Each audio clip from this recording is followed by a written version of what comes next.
ADC আন্তর্জাতিক YouTube চ্যানেলের সকলকে স্বাগত জানাই। শুরুতেই সংবাদ শিরোনাম, এরপর বিস্তারিত। ফ্রান্স ও ন্যাটো প্রধানের বার্তার স্ক্রিনশট ফাঁস করলেন ট্রাম্প। গ্রিনল্যান্ড যুক্তরাষ্ট্রের অংশ, ট্রাম্প। গ্রিনল্যান্ড নিয়ে ট্রাম্পের মন্তব্যে নরওয়ের কড়া বার্তা। খামেনিকে নুরেমবার্গের মতো বিচার করবেন রেজা পাহলভি।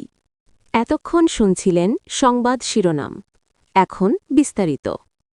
ফ্রান্সের প্রেসিডেন্ট এমানুয়েল ম্যাক্রঁ ও ন্যাটো মহাসচিব মার্ক রুটের পাঠানো বার্তার দুটি স্ক্রিনশট সামাজিক মাধ্যম ট্রুথে পোস্ট করেছেন মার্কিন প্রেসিডেন্ট ডোনাল্ড ট্রাম্প, যেখানে ম্যাক্রঁ ও রুটকে সিরিয়া ইরানে নেওয়া পদক্ষেপে ট্রাম্পকে সমর্থন দিতে দেখা যায়। এছাড়া গ্রিনল্যান্ড দখলে ট্রাম্পকে সহযোগিতার ব্যাপারেও কথা বলেন ন্যাটো মহাসচিব মার্ক রুট। প্রথম ফাঁস করা বার্তায় দেখা যায় ফ্রান্সের প্রেসিডেন্ট এমানুয়েল ম্যাক্রঁ ট্রাম্পকে বন্ধু বলে লিখেছেন, সিরিয়ার ব্যাপারে আমরা সম্পূর্ণ একমত, ইরানের ব্যাপারে আমরা দুর্দান্ত কিছু করতে পারি। গ্রিনল্যান্ডে আপনি কি করছেন তা আমি বুঝতে পারছি না, আসুন আমরা দুর্দান্ত কিছু তৈরি করার চেষ্টা করি। দ্বিতীয় বার্তায় তিনি লেখেন, আমি বৃহস্পতিবার বিকেলে প্যারিসে দাভোসের পর একটি জি7 বৈঠকের আয়োজন করতে পারি, প্রান্তে থাকা ইউক্রেনীয়, ডেনিশ, সিরিয়ান এবং রাশিয়ানদের আমন্ত্রণ জানাতে পারি। মার্কিন যুক্তরাষ্ট্রে ফিরে যাওয়ার আগে বৃহস্পতিবার প্যারিসে একসাথে ডিনার করুন। এছাড়া ট্রাম্প আরও একটি স্ক্রিনশট শেয়ার করেছেন, যেটিতে ন্যাটো মহাসচিব মার্ক রুটের বার্তা ছিল। সেখানে রুট লেখেন, মিস্টার প্রেসিডেন্ট, সিরিয়ায় আপনি যা অর্জন করেছেন তা অবিশ্বাস্য। দাভোসে আমার মিডিয়ার ব্যবহার করে সেখানে গাজায় এবং ইউক্রেনে আপনার কাজ তুলে ধরব। গ্রিনল্যান্ডে এগিয়ে যাওয়ার পথ খুঁজে বের করার জন্য আমি প্রতিশ্রুতিবদ্ধ। আপনার সাথে দেখা করার জন্য অধীর আগ্রহে অপেক্ষা করছি। আপনার মার্ক। মার্কিন প্রেসিডেন্ট ডোনাল্ড ট্রাম্প সামাজিক যোগাযোগ মাধ্যম ট্রুথে তার নিজের অ্যাকাউন্টে গ্রিনল্যান্ড নিজেদের অঞ্চল দাবি করে একটি ছবি পোস্ট করেছেন।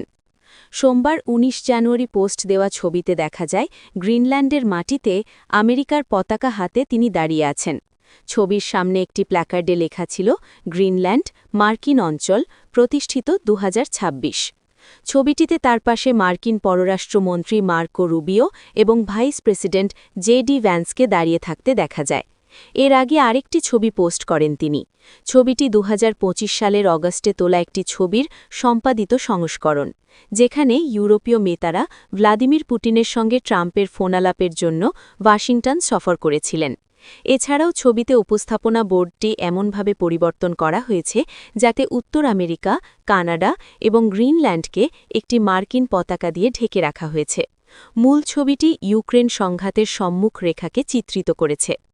উল্লেখ্য, ডেনমার্কের স্বায়ত্তশাসিত অঞ্চল গ্রিনল্যান্ডকে সরাসরি দখল বা কিনে নেওয়ার জন্য ক্রমাগত চাপ দিচ্ছেন ডোনাল্ড ট্রাম্প। জাতীয় নিরাপত্তার স্বার্থে গ্রিনল্যান্ড প্রয়োজন বলে দাবির পর এমন ছবি পোস্ট করে নিজের বার্তার ওপর আরও জোর দিলেন তিনি। মার্কিন প্রেসিডেন্ট ডোনাল্ড ট্রাম্প গ্রিনল্যান্ড অধিগ্রহণের পরিকল্পনাকে তার নোবেল শান্তি পুরস্কার না পাওয়ার সঙ্গে যুক্ত করার পর নরওয়ের প্রধানমন্ত্রী জোনাস গার স্টোর এক অস্বাভাবিক পরিস্থিতির মুখোমুখি হয়েছেন। স্টোর জানান, তিনি ট্রাম্পকে লিখে স্পষ্টভাবে জানিয়েছেন যে নোবেল পুরস্কার নরওয়ের সরকারের কোনো বিষয় নয়, বরং এটি একটি স্বতন্ত্র কমিটি দিয়ে দেওয়া হয়। স্টোর এক বিবৃতিতে বলেন, আমি প্রেসিডেন্ট ট্রাম্পকে স্পষ্টভাবে জানিয়েছি, যা সবারই জানা আছে, যে নোবেল পুরস্কার একটি স্বতন্ত্র কমিটি দ্বারা দেওয়া হয়, নরওয়েজিয়ান সরকারের দ্বারা নয়। তিনি আরও উল্লেখ করেছেন যে তিনি ট্রাম্পের কাছ থেকে একটি বার্তা পেয়েছেন, তিনি পরে সেটি প্রকাশও করেছেন। ট্রাম্প কি বলেছিলেন? ট্রাম্প নরওয়ের প্রধানমন্ত্রীকে পাঠানো বার্তায় উল্লেখ করেছিলেন যে তিনি নোবেল শান্তি পুরস্কার না পাওয়ার কারণে গ্রিনল্যান্ড অধিগ্রহণে চেষ্টা করছেন। তিনি লিখেছেন, ৮টি যুদ্ধ বন্ধ করার জন্য আপনার দেশ আমাকে নোবেল শান্তি পুরস্কার দেয়নি, তাই আমি আর সম্পূর্ণভাবে শান্তির দিকে মনোনিবেশে বাধ্যবাধকতা অনুভব করি না, তবে যুক্তরাষ্ট্রের জন্য যা সঠিক সেটি ভাবতে পারি। তিনি আরও ডেনমার্কের গ্রিনল্যান্ডের দাবি নিয়ে প্রশ্ন তুলেছেন এবং বলেন কোনো লিখিত দলিল নেই, কয়েক শতাব্দী আগে একটি জাহাজ সেখানে নামে, তবে আমাদের জাহাজও সেখানে গেছে। ট্রাম্প লিখেছেন, আমি ন্যাটোর জন্য যেটুকু করেছি তা সর্বোচ্চ, এখন ন্যাটোকে যুক্তরাষ্ট্রের জন্য কিছু করা উচিত। বিশ্বের নিরাপত্তা নিশ্চিত হয় না যদি আমরা গ্রিনল্যান্ডের ওপর সম্পূর্ণ নিয়ন্ত্রণ না পাই। হোয়াইট হাউস ট্রাম্পের অবস্থানকে জাতীয় নিরাপত্তার দৃষ্টিকোণ হিসেবে ব্যাখ্যা করেছে।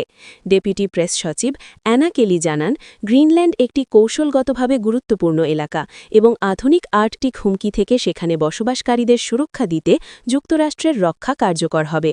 বার্তালাপ অনুযায়ী ট্রাম্পের বার্তাটি স্টোর ও ফিনল্যান্ডের রাষ্ট্রপতি অ্যালেকজান্ডার স্টাবের আগের পাঠানো বার্তার জবাব ছিল, যেখানে তারা উত্তেজনা কমাতে এবং সরাসরি কথা বলতে চেয়েছিলেন। জার্মানির নুরেমবার্গে নাৎসি যুদ্ধাপরাধীদের যেভাবে বিচার করা হয়েছিল ঠিক তেমনভাবে ইরানের সর্বোচ্চ নেতা আয়াতুল্লাহ আলী খামেনিকেও বিচারের মুখোমুখি হওয়ার হুঁশিয়ারি দিয়েছেন দেশটির নির্বাসিত প্রিন্স রেজা পাহলভি। খবর জেরুজালেম পোস্টের। প্রতিবেদনে বলা হয়েছে, সাম্প্রতিক সরকারবিরোধী বিক্ষোভ দমনে রক্ত ঝরিয়েছেন খামেনি। একটি খোলা চিঠিতে পাহলভি খামেনিকে ইরান বিরোধী অপরাধী বলে অভিহিত করেছেন। পাহলভি বলেন, তার হাতে হাজার হাজার ইরানির রক্ত। গণমাধ্যমগুলোর মতে, বিক্ষোভ দমনে নিরাপত্তা বাহিনীর অভিযানে অন্তত 4029 জন নিহত হয়েছেন। এক্স সাবেক টুইটারে আরবি ভাষায় পোস্ট করা ওই চিঠিতে পাহলভি লেখেন, আপনি, আপনার শাসন ব্যবস্থা এবং আপনার সব ভাড়াটে বাহিনী প্রতিটি ফোঁটা রক্তপাতের জন্য জবাবদিহি করবেন, কোনো ব্যতিক্রম ছাড়া। আমরা ক্ষমা করি না, ভুলে যাই না, পিছু হটি না। যেমনভাবে নাৎসি অপরাধীরা নুরেমবার্গে বিচার ও শাস্তি পেয়েছিল, তেমনি আপনাদেরও ইরানি জাতির আদালতে বিচার হবে। রেজা পাহলভির পিতা শাহ মোহাম্মদ রেজা পাহলভি দীর্ঘ স্বৈরশাসনের পর ১৯৭৯ সালের বিপ্লবে ক্ষমতাচ্যুত হন। চিঠিতে নির্বাসিত এই রাজপুত্র ইরানের জনগণকে নিজেদের ওপর আস্থা রাখতে এবং ঐক্য ও সাহস বজায় রাখার আহ্বান জানান। ইরানিদের উদ্দেশ্যে তিনি লেখেন, আমার সাহসী সন্তানেরা, শোকাহত কিন্তু দৃঢ় প্রতিজ্ঞ ভাই বোনেরা, তোমরা একা নও। তোমাদের দৃঢ়তা ইতিহাস বদলে দিয়েছে। তোমরাই স্বাধীনতার অগ্রভাগে দাঁড়িয়ে আছো। এই শাসনের পতন শুরু হয়ে গেছে, তাদের শক্তি ক্ষয় হয়ে গেছে। চিঠির শেষাংশে পাহলভি বলেন, চূড়ান্ত বিজয় পর্যন্ত এই সংগ্রাম কেবল জাতীয় দায়িত্ব নয়, এটি স্বাধীনতার পথে শহীদদের রক্তের সঙ্গে করা অঙ্গীকার। সেই দিন খুব দূরে নয়, যখন আমরা একসাথে ইরান পুনরুদ্ধারের উৎসব উদযাপন করব।